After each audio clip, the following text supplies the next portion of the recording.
चुनो सही।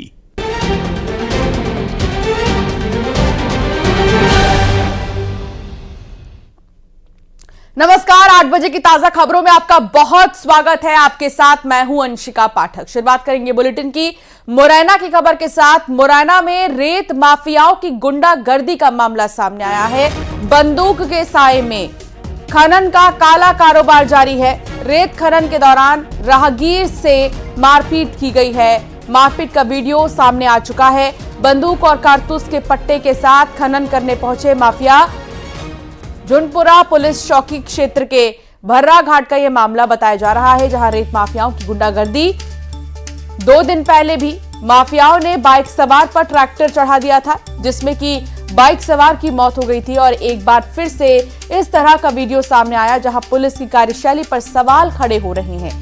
कल रेत माफियाओं की गुंडागर्दी का ये वीडियो आप देखिए, जिसमें पुलिस को चुनौती भी आपको दिखाएंगे, जिसमें पुलिस को चुनौती देते हुए रेत माफिया दिखाई दिए थे, जिसमें उन्होंने कहा कि क्या कर लेगी पुलिस। वो वीडियो भी आपको दिखाएंगे, लेकिन उससे पहले इस वीडियो को आप देखिए कि काला कारोबार कैसे जारी है और जो माफिया हैं उनके अंदर डर नहीं है, कानून का, प्रशासन का कोई खौफ नहीं है।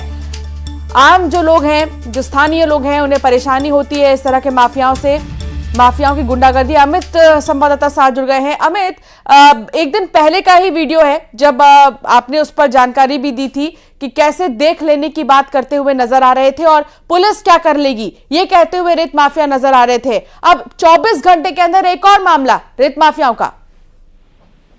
देखिए, बिल्कुल आपने ठीक कहा कि 2 दिन पहले देखा गया था, उसका वीडियो भी कल सामने आया था। उसमें वीडियो में जो माफिया थे वो पुलिस को चुनौती दे रहे थे और कह रहे थे कि क्या कर लेगी पुलिस, इतना कह करके वो अपने अवैध रेत से भरे हुए ट्रैक्टर ट्रॉली को ले जाते हुए नजर आ रहे थे। लेकिन अब जो दूसरा वीडियो आया है वह झुंडपुरा चौकी क्षेत्र का है और भर्रा घाट का है। वह भी पुलिस को एक तरीके से चुनौती दे रहा है कि बंदूक के साए में किस तरीके से खनन का कारोबार चल रहा है और उसके बाद जो राहगीर होता है उसके साथ वो मारपीट करते हैं। तो एक तरीके से कहा जा सकता है कि पुलिस को लगातार माफिया चुनौती दे रहे हैं, उसके बाद भी पुलिस कोई कार्रवाई नहीं कर रही है।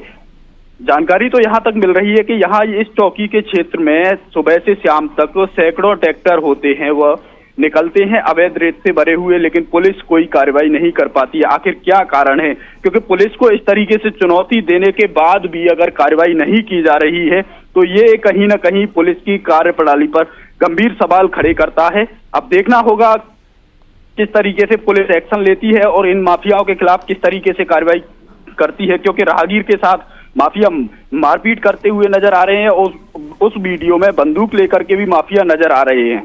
सवाल यही है अमित कि इनके पास जो हथियार हैं वो कहां से आते हैं? इन हथियारों के दम पर जो अवैध तरीके से इनके पास है, उसके दम पर राहगीरों को, स्थानीय लोगों को ये डराते हैं, धमकाते हैं, और क्या किसी की नजर नहीं पड़ती यहां पर?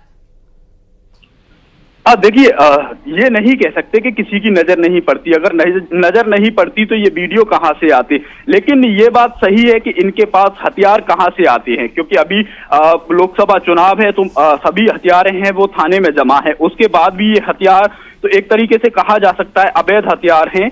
और खास बात तो ये है कि 2 से 3 दिन पहले इन माफियाओं ने दूसरे घाट यानी कि पड़ोस वाले घाटों पर फायरिंग भी की थी। उसके भी वीडियो, जो ट्रैक्टरों में अफरा तफरी मची थी, उनके भी वीडियो वायरल हुए थे। तो इनका एक तरीके से इस घाट पर पूरा वर्चस्व है और ये 300 से 400 रुपए पर ट्रैक्टर को भरने के लिए जो कमाई होती है, काली कमाई, उसके लिए इस तरीके का ये कारोबार करते हैं। यही वजह है कि पड़ोस के घाटों पर। बहुत शुक्रिया अमित जानकारी साझा करने के लिए। किर्गिस्तान में हो रही हिंसा के कारण उज्जैन शहर के 1 दर्जन से ज्यादा छात्र और छात्राएं वहां फंस गए हैं, जिसके बाद अब बच्चों की चिंता उनके परिजनों को हो रही है। फंसे हुए बच्चों के माता पिता को चिंता है कि कोई अनहोनी ना हो जाए। सभी छात्र अपने हॉस्टल छोड़कर अन्य जगह पर छुपे हुए हैं। भारत सरकार से मध्य प्रदेश सरकार की बातचीत और फिर भारत लाने की गुहार लगाई गई है। मध्य प्रदेश सरकार की तरफ से मध्य प्रदेश सरकार और भारत सरकार दोनों से ही परिजनों ने बच्चों को भारत लाने की गुहार लगाई है। उनका ये कहना है कि हमारी सरकार मदद करे और इस ओर ध्यान दे कि हमारे बच्चे जो फंसे हुए हैं किर्गिस्तान में, उन्हें कैसे छुड़ाया जाए, उन्हें कैसे लाया जाए।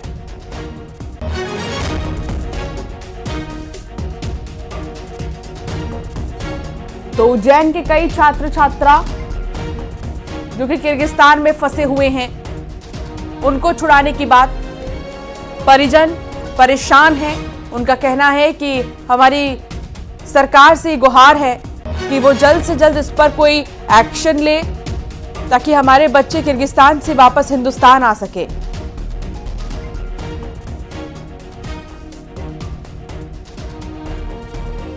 बताया कि पापा यहाँ पे स्थिति बहुत खराब है, शहर में होता हूँ, मेरा बालक वहाँ से 30 से 40 किलोमीटर दूर है वहाँ पे। तो 40 किलोमीटर दूर है वहाँ पे सेफ, वो बाहर फ्लैट में रहता था, फ्लैट से उसको अपन ने वहाँ हॉस्टल में ट्रांसफर कर दिया क्योंकि कॉलेज प्रशासन द्वारा उनको बोला गया। देखिए, यहाँ पर जो है लोगों की लिस्टिंग कराई गई है, जो एम्बेसी है, एम्बेसी को कम्युनिकेट किया जा रहा है। हालांकि अभी तक ऐसी कोई इशू एम्बेसी की तरफ से रेज नहीं हुआ है, लेकिन हम लोग अपनी तरफ से उनको कम्युनिकेट कर रहे हैं। टोटल 8 लोग जेल में, ऐसी प्रारंभिक जानकारी हमारे पास है और इसमें जो भी मदद हो सकेगी वो हम करेंगे। अजय पटवा संवाददाता साथ जुड़ गए हैं। अजय, उज्जैन के कितने छात्र छात्रा किर्गिस्तान में फंसे हुए हैं और क्या कोई आश्वासन मिला है?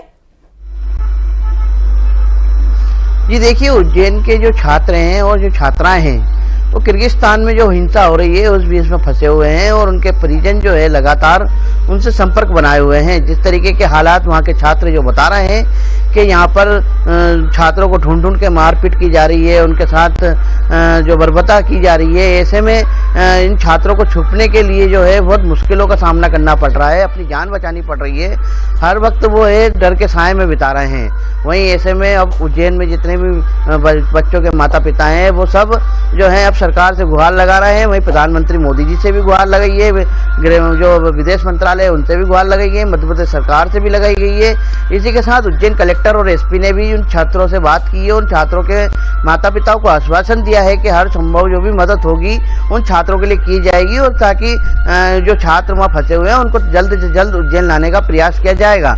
ऐसे में अब जो उज्जैन के जो छात्र हैं वो करीब 1 दर्जन के आसपास जो छात्र हैं वहाँ फंसे हुए हैं, उनको डर ये सता रहा है कि जिस तरीके से हिंसा बढ़ती जा रही है और जो छात्रों को रात के समय अंधेरे में आकर उनको मारपीट की घटना को अंजाम दे रहे हैं, अब छात्रों को छुपने में बहुत मुश्किलों का सामना करना पड़ रहा है क्योंकि अलग अलग जगहों पर और अगर इस तरह के हालात बाहरी देशों में पैदा होते हैं तो जाहिर सी बात है कि चिंता तो हो ही जाता है। बहुत शुक्रिया अजय जानकारी साझा करने के लिए।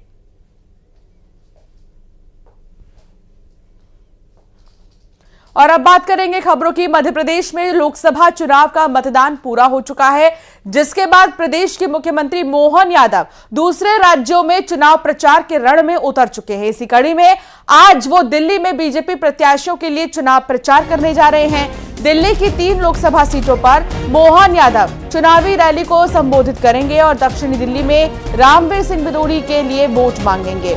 उत्तर पश्चिम दिल्ली में योगेंद्र चंदौलिया के समर्थन में सभा करेंगे तो उत्तर पूर्वी दिल्ली में मनोज तिवारी के लिए वो प्रचार करेंगे।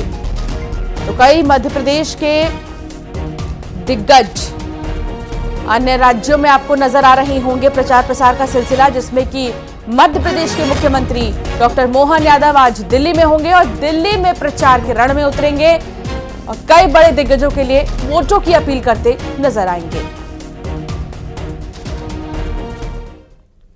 और अब बात भोपाल की, जहां जीतू पटवारी को बड़ी जिम्मेदारी मिली है। जीतू पटवारी विशेष चुनाव पर्यवेक्षक नियुक्त किए गए हैं। पंजाब में विशेष चुनाव पर्यवेक्षक बने हैं पटवारी।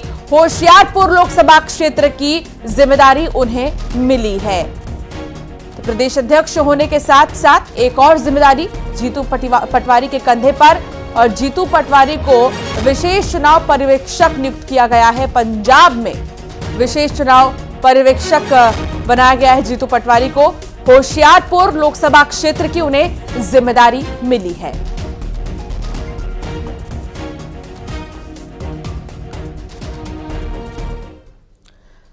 कटनी में 2 गुटों के बीच पुरानी रंजिश में गोलियां चल गई हैं। विशेष समुदाय के लोगों ने महिला की पिटाई कर दी। हमले के बाद दूसरे गुट ने भी मारपीट की है। मारपीट के दौरान जमकर गोलीबारी हुई। रंगनाथ थाना क्षेत्र का यह मामला बताया जा रहा है।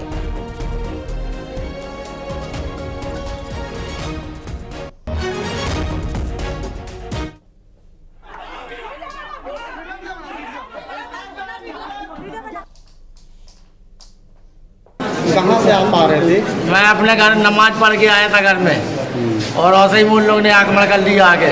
घर के अंदर घुस के मारा? घर के अंदर घुस के मारा इन लोग ने। कितने लोग रहे? 15 जन 20 जन रहे भी लोग। क्या क्या नाम है उनके? अब हमें नाम नहीं मालूम, सिर्फ ये मालूम। किस बात पे विवाद? अरे हमारे कोई विवाद नहीं है भैया किसी से, ना हमारे लड़कों का है। आज हमें इतनी बड़ी उम्र हो गई, कभी किसी से देवाल कर बात नहीं करी हम। जैसा कि अभी वीडियो फुटेज के माध्यम से देखने में आया है और ये गंभीर घटना घटित की सूचना प्राप्त होने के पश्चात में वरिष्ठ अधिकारियों के मार्गदर्शन में अभी हॉस्पिटल आया हुआ हूँ, जिसमें एक व्यक्ति घायल है और उसमें सहयोगी जो उसको बचाव पक्ष में उनको भी कुछ चोटें आई हैं। तो उसमें हमने आरोपियों की धरपकड़ चालू कर दिया है और संबंधित आरोपियों के विरुद्ध भी मामला पंजीबद्ध कर रहे हैं। कितने लोग लिप्त थे इस घटना में? अभी नामजद 4 लोगों के नाम आए हैं, तो उनके संबंधित के विरुद्ध मामला पंजीबद्ध कर दिया। प्रशांत संवाददाता साथ जुड़ गए हैं। प्रशांत, क्या जानकारी मिल रही है इस मारपीट को लेकर? जी, दरअसल ये 2 गुटों का बीच का झगड़े का मामला था और इसमें जो एक पक्ष है वो मुस्लिम समुदाय से बताया जा रहा है और पुराना ये झगड़ा चला आ रहा था। घर में घुसकर मारपीट करने का मामला है, लेकिन मामला यही नहीं बल्कि काफी पहले का है। दोनों पक्षों के बीच किसी बात को लेकर विवाद हुआ था जो अब इस अंजाम तक पहुंच गया कि आखिरकार फायरिंग भी हो गई, कुछ लोग जख्मी भी हुए हैं और पुलिस ने इस पूरे मामले में आगे के लिए कार्रवाई शुरू कर दी है और ताकि भविष्य में ऐसे हालात ना बने इसकी भी कोशिश की जा रही है। जो दरअसल जो पूरा मामला था कटनी का रंगनाथ थाना क्षेत्र जो वार्ड है रामनिवास सिंह वार्ड बताया जा रहा है, जहां ये पूरा घटनाक्रम हुआ है। अब ऐसे हालात में कोशिश यही है पुलिस की कि मामले को शांत करा दिया जाए बजाय आगे इस पूरे विवाद के बढ़ने की, क्योंकि ऐसी भी शंकाएं हैं क्योंकि जो एक परिवार एक पक्ष है वो मुस्लिम समुदाय से है, तो ये और कोई दूसरा रूप ना ले ले, कोई दूसरा संकेत ना ले, दूसरे संदेश ना जाने लगे, ये सबसे पहली कोशिश यहाँ पर पुलिस की है। हालांकि विवाद काफी पुराना है, इसलिए शांत कराने में शायद या फिर कहीं की दोनों पक्षों में समझौता कराने में थोड़ा वक्त जरूर लग सकता है। जी, बहुत शुक्रिया प्रशांत जानकारी साझा करने के लिए।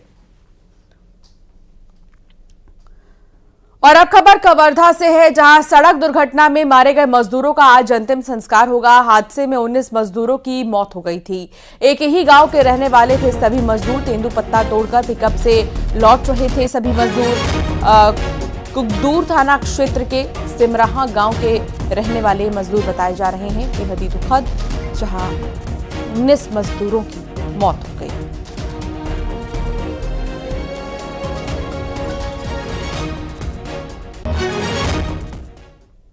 ग्वालियर शहर जल संकट के मुहाने पर खड़ा है। यहां कई इलाके तो ऐसे हैं जहां पिछले 10 सालों की तुलना में जमीन का जलस्तर 10 से 20 मीटर तक नीचे जा चुका है। यानी ये शहर ग्राउंड वाटर लेवल के मामले में सेमी क्रिटिकल जोन में आ चुका है। ग्वालियर शहर की प्यास बुझाने वाला तिघरा डैम भी अब खाली होने लगा है। जल संकट की आहट को देखते हुए ग्वालियर नगर निगम शहर में एक दिन छोड़कर पानी सप्लाई कर रही है, लेकिन शहर के कई इलाके भारी जल संकट से जूझ रहे हैं। ग्वालियर के दीनदयाल नगर, शताब्दीपुरम, आदित्यपुरम, गोकुलधाम, हजीरा के कई इलाकों में पेयजल सप्लाई नहीं होने से लोग परेशान हैं। इन इलाकों में लोग निजी टैंकरों से पानी खरीदने को मजबूर हो चुके हैं और उधर अफसर कह रहे हैं कि हाल ही में जल संकट को देखते हुए शहर में एक दिन छोड़कर पानी की सप्लाई शुरू की गई है। फिलहाल हालात सामान्य हैं, वहीं आगामी जल संकट से निपटने के लिए टैंकर संचालन की योजना भी बना ली गई है। परिषद ने एक प्रस्ताव पारित किया था जिसमें शहर में एक दिन छोड़ के एक दिन जल की आपूर्ति की जानी थी। उसमें भी आज के हिसाब से भी 31 जुलाई तक का हमारे पास पानी है। उसके अलावा भी हम लोग ने शासन से ये भी मांग की है कि अगर हमें ज़रूरत पड़ी तो हमें कुछ डेड स्टोरेज पेशारी से और कैकेटों से लिफ्ट करना पड़ेगा। प्राकृतिक रूप से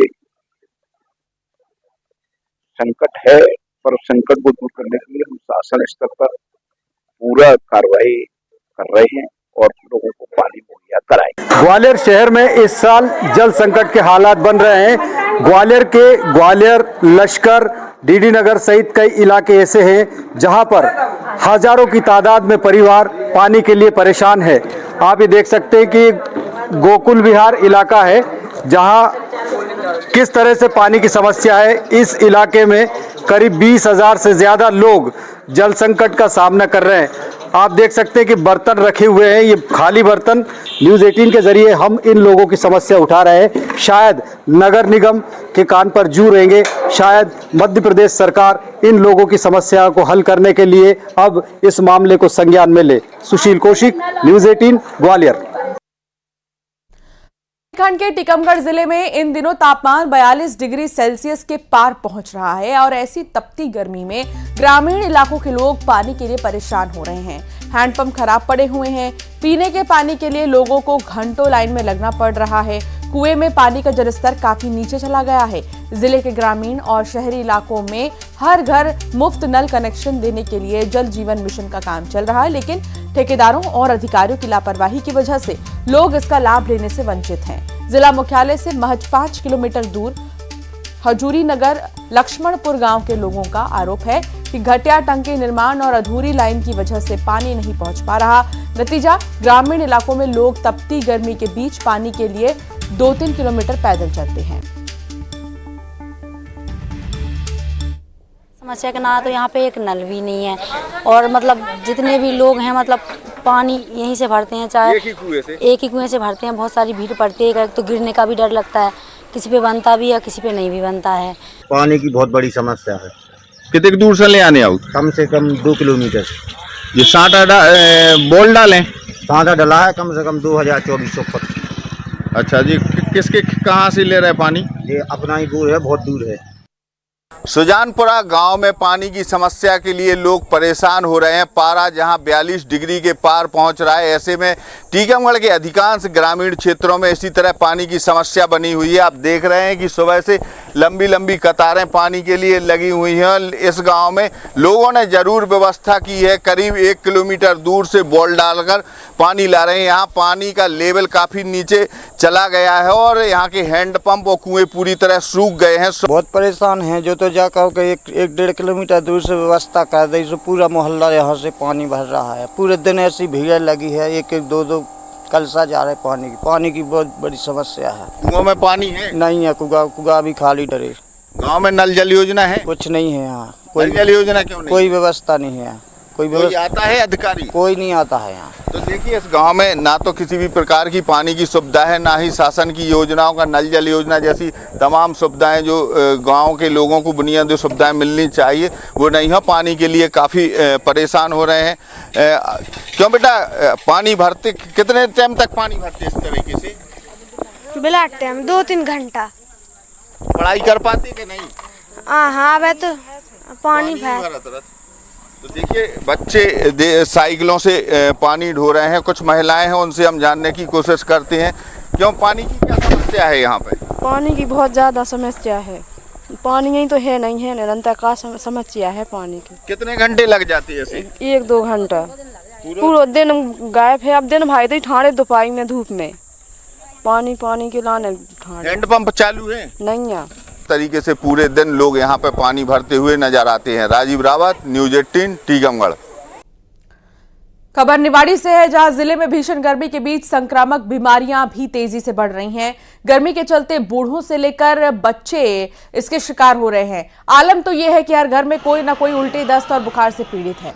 इस संबंध में डॉक्टरों का कहना है कि अस्पताल में उल्टी, दस्त और बुखार के मरीजों की संख्या प्रतिदिन बढ़ रही है। डॉक्टरों ने अपील की है कि लोग बाहर का खाना न खाएं।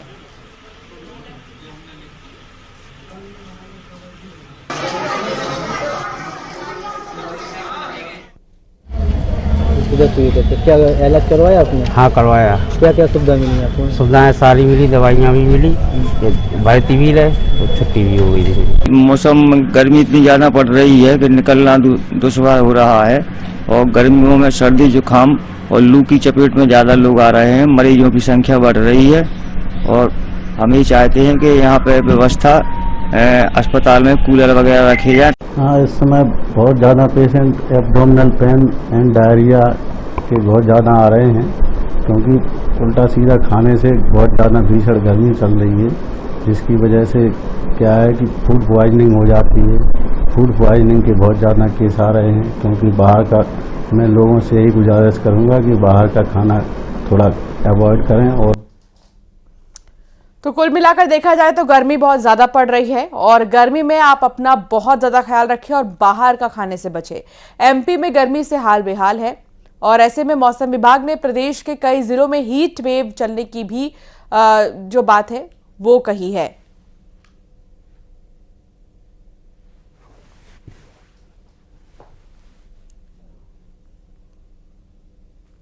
और अब एक नजर टॉप 20 खबरों पर।